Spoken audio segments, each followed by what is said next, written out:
काय हो मंडळी, हिरवी मिरचीचा आचार या पद्धतीचा तुम्ही कधी खाल्ला आहे का? करायचं काय, 200 ग्रॅम मिरची इथे घेतलेली आहे. स्वच्छ धुवून घ्यायची, सुती कपड्यावरती टाकून व्यवस्थित पुसून घ्यायची आहे. छान अशी पुसल्यानंतर मिरची आहे ते तुकड्यांमध्ये बारीक कट करून घ्यायचे. चॉपरमध्ये टाकून व्यवस्थित अशी ग्राइंड करून घ्यायची आहे.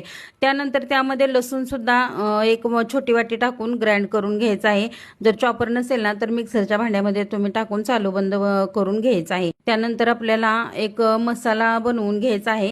ते मसाल्यामध्ये 5 ते 6 लवंगा टाकून घ्यायच्या. त्यानंतर मोहरीची डाळ 1 चमचा टाका. नंतर बडीशेप 1 चमचा. जे प्रमाण सांगितलेलं आहे ते सर्व 1-1 चमचा घ्यायचं आहे. जसं की मोहरी, जिरे आणि लवंग 5-6 आणि हे व्यवस्थित असं मिक्स करून घ्यायचं. त्यानंतर भाजल्यानंतर थंड झाल्यानंतर ह्याची पूड बनवून ह्या मिरचीवर टाकून घ्यायची आहे.